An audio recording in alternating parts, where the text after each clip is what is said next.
2019 ఎన్నికల్లో పశ్చిమ గోదావరిలో 2 తూర్పులో 4 సీట్లు మాత్రమే టీడీపీ గెలుచుకుంది. ఇప్పుడు జనసేనతో పొత్తుతో సానుకూల ఫలితాలు వస్తాయని ఆశిస్తోంది. ఇదే సమయంలో జగన్ ఆ 2 జిల్లాలలో సామాజిక సమీకరణాలే ఆధారంగా అభ్యర్థుల ఎంపిక చేస్తున్నారు. అందులో భాగంగా జగ్గంపేట సిట్టింగ్ ఎమ్మెల్యే స్థానంలో మాజీ మంత్రి తోట నరసింహను బరిలోకి దించాలని జగన్ నిర్ణయించారు. దీంతో ఇప్పుడు ఎమ్మెల్యే జ్యోతుల చంటిబాబు పార్టీ వీడటానికి సిద్ధమయ్యారు. జ్యోతుల చంటిబాబు 2009-2014 ఎన్నికల్లో జగ్గంపేట నుంచి టీడీపీ అభ్యర్థిగా పోటీ చేసి ఓడిపోయారు. ఇక ఇప్పుడు జగన్ తీసుకుంటున్న నిర్ణయాలలో భాగంగా గోదావరి జిల్లాలలో సీట్ల మార్పుపైన సంకేతాలు ఇచ్చారు. అందులో జగ్గంపేట నుంచి మాజీ మంత్రి ఎంపీగా పనిచేసిన తోట నరసింహంకు ఇవ్వాలంటూ జగన్ డిసైడ్ అయినట్లుగా తెలుస్తోంది. 2019 ఎన్నికల్లో పశ్చిమ గోదావరిలో 2 తూర్పులో 4 సీట్లు మాత్రమే టీడీపీ గెలుచుకుంది. ఇప్పుడు జనసేనతో పొత్తుతో సానుకూల ఫలితాలు వస్తాయని ఆశిస్తోంది. ఇదే సమయంలో జగన్ ఆ 2 జిల్లాలలో సామాజిక సమీకరణాలే ఆధారంగా అభ్యర్థుల ఎంపిక చేస్తున్నారు. అందులో భాగంగా జగ్గంపేట సిట్టింగ్ ఎమ్మెల్యే స్థానంలో మాజీ మంత్రి తోట నరసింహను బరిలోకి దించాలని జగన్ నిర్ణయించారు. దీంతో ఇప్పుడు ఎమ్మెల్యే జ్యోతుల చంటిబాబు పార్టీ వీడటానికి సిద్ధమయ్యారు. జ్యోతుల చంటిబాబు 2009-2014 ఎన్నికల్లో జగ్గంపేట నుంచి టీడీపీ అభ్యర్థిగా పోటీ చేసి ఓడిపోయారు. ఇక ఇప్పుడు జగన్ తీసుకుంటున్న నిర్ణయాలలో భాగంగా గోదావరి జిల్లాలలో సీట్ల మార్పు పైన సంకేతాలు ఇచ్చారు. అందులో జగ్గంపేట నుంచి మాజీ మంత్రి ఎంపీగా పనిచేసిన తోట నరసింహంకు ఇవ్వాలని జగన్ డిసైడ్ అయినట్లుగా తెలుస్తోంది. ఇక ఇదే అంశానికి సంబంధించిన మరిన్ని అప్డేట్స్ మా ప్రతినిధి దుర్గారావు అందజేస్తారు. దుర్గారావు, వైఎస్ఆర్సీపీ అధ్యక్షుడు జగన్మోహన్ రెడ్డి తీసుకున్న నిర్ణయాలు కాకినాడ జిల్లా వ్యాప్తంగా సంచలనం రేపుతున్నాయి. అలాగే కాకినాడ జిల్లాలో ఉన్న 3 నియోజకవర్గాల ఎమ్మెల్యే సీట్లు మార్పులు చేస్తామని చెప్పి సంకేతం ఇచ్చిన నేపథ్యంలో దానికి సంబంధించిన ఎమ్మెల్యేలు వేరే పార్టీ వైపు అడుగులు వేస్తున్నారు. అందులో మొదటిగా జగ్గంపేట ఎమ్మెల్యే జ్యోతుల చంటిబాబు అయితే టీడీపీ పార్టీలో చేరేందుకు సర్వం సిద్ధం చేస్తున్నారు.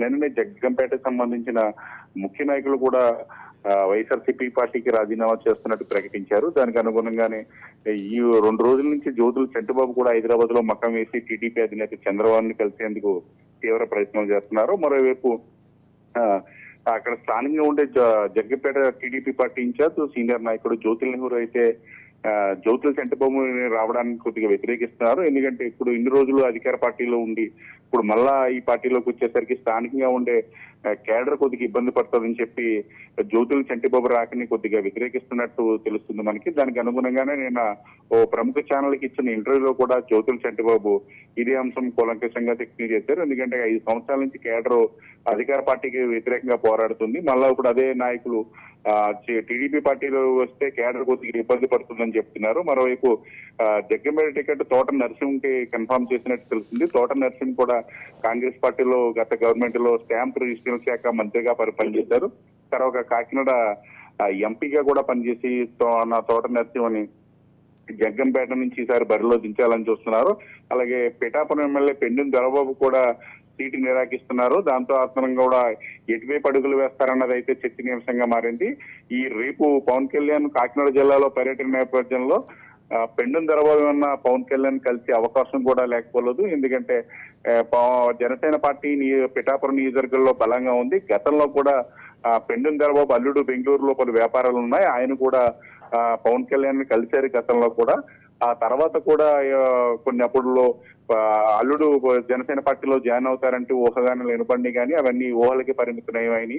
తర్వాత ఇప్పుడు ఈ పవన్ కళ్యాణ్ పర్యటనలో పెండిన తర్వాత పవన్ కళ్యాణ్ కలిసి పిఠాపురం సీటుపై హామీ వస్తే ఉన్న జనసేన పార్టీలో చేరే అవకాశం కూడా లేకపోలేదు. అలాగే కూడా ఇచ్చే ఆలోచన లేకపోలేదు. దానిగానే పర్వత ప్రసాద్ కూడా పార్టీ మారే ఆలోచనలో ఉన్నారు. కాకపోతే వీళ్ళందరూ వేచి చూసే ధోరణిలో ఉన్నారు. మిగతా పార్టీల నుంచి ఏమైనా పిలుపు వస్తుందని చెప్పి వేచి చూస్తున్నారు. దానికి అనుగుణంగా పిలుపు రాకపోతే ఏ నిర్ణయం తీసుకుంటారన్న అంశంపై అయితే సర్వత్రా ఉత్కంఠ అవుతుంది. ఈ 3 ఎమ్మెల్యేలు అయితే ముందుగా జ్యోతుల చంటిబాబు అడుగు ముందుకేసి రాజీనామాల పర్వం కొనసాగిస్తున్నారు. తన అనుచరుల చేత రాజీనామా చేయించిన తర్వాత ఏమన్నా జగన్మోహన్ రెడ్డి నుంచి పిలుపు వస్తుందని వెయిట్ చేస్తున్నారు. ఎటువంటి పిలుపు రాని పక్షంలో అయితే ఆయన కూడా రేపెల్లుండో ముహూర్తం ఖరారు చేసి టీడీపీ పార్టీలో చేరే అవకాశం ఉందని చెప్తున్నారు. అలాగే దుర్గారావు, అంటే వైసీపీ కొత్త వారికే టికెట్లు ఇచ్చే అవకాశాలు ఉన్నట్లుగా కనిపిస్తుంది. ఒకవేళ అదే జరిగితే మిగతా వారు అంటే వేరే పార్టీలకు బీజేపీ అవ్వచ్చు, జనసేన అవ్వచ్చు, టీడీపీలోకి జంప్ అయ్యే అవకాశాలు ఏమైనా కనిపిస్తున్నాయా? బీజేపీ పార్టీ కూడా ప్రస్తుతానికి జిల్లాలో కొద్దిగా సీట్లు ఖాళీగా ఉండడంతో కొంతమంది బీజేపీ వైపు కూడా చూసే ఉంది. కాకపోతే బీజేపీ పార్టీకి అంతగా కేడర్ లేదు, అంతగా ఓటు బ్యాంక్ లేకపోవడంతో ముఖ్యంగా జనసేన మరియు టీడీపీ పార్టీ మీదే వీళ్ళ కాన్సన్ట్రేషన్ ఉంది. కాకపోతే జనసేన టీడీపీ పార్టీలో ఇప్పటికే సిట్టింగ్లకి ఉండడంతో కేడర్లకి ఉండడం కాదని చెప్పి వీళ్ళకి టికెట్ ఇచ్చే అవకాశం లేకపోవడంతో జనసేన టీడీపీ పార్టీలో కూడా వెళ్ళదు, కానీ వెళ్లకుండా పరోక్షంగా మద్దతు ఇచ్చి వీళ్ళ అసంతృప్తిని తెలియజేసే అవకాశం ఉంది. అలాగే బీజేపీ పార్టీలో ఒకవేళ వీళ్ళ సొంత కేడర్ మీద ఏమైనా బలం ఉంటే బీజేపీ పార్టీలో జాయిన్ అయ్యే అవకాశం ఉంది, కానీ బీజేపీ పార్టీకి అంతగా బలం లేకపోవడంతో ఓన్లీ జనసేన టీడీపీ వైపు ఈ అసంతృప్తి వాదులు ఈ టికెట్ రాని ముగ్గురు ఎమ్మెల్యేలు చూస్తున్నారని మనకి తెలుస్తుంది.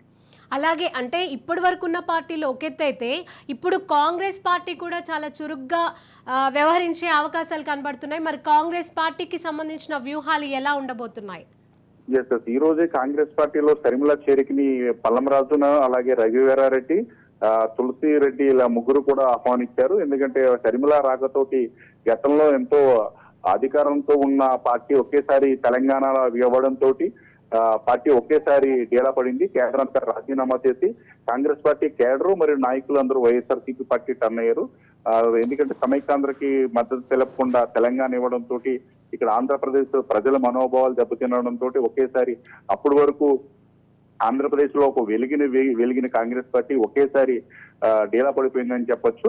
తర్వాత ఇప్పుడు పునరుద్ధరించేటువంటి గత 2 ఎన్నికల్లో పోటీ చేసినప్పటికీ అది అంతగా సరైన నాయకుడు లేకపోవడంతో ఇదవ్వలేదు. ఇప్పుడు షర్మిల కాంగ్రెస్ పార్టీలో రావడంతో కొద్దిగా క్రిస్టియన్ ఓటు బ్యాంక్ వచ్చే అవకాశం ఉంది. ఎందుకంటే షర్మిల హస్బెండ్ ఒక ప్రముఖ క్రిస్టియన్ సంస్థకి చెందిన వక్త కూడా కావడంతో ఏమన్నా క్రిస్టియన్ ఓటు బ్యాంకు అటు ఎస్సీ సామాజిక వర్గం ఓటు బ్యాంక్ కూడా ఏమన్నా టర్న్ అయ్యే అవకాశం ఉంది. కాబట్టి కొద్దిగా ఏమన్నా కాంగ్రెస్ పార్టీలో కూడా చేరే అవకాశం ఉంది, కానీ అది నామమాత్రంగానే ఉంటది, పోటీ ఇస్తుంది. ఆ ఎన్నికల్లో అయితే ప్రభావం అంతగా చూపే అవకాశం లేదు. Right, thank you Durgarao.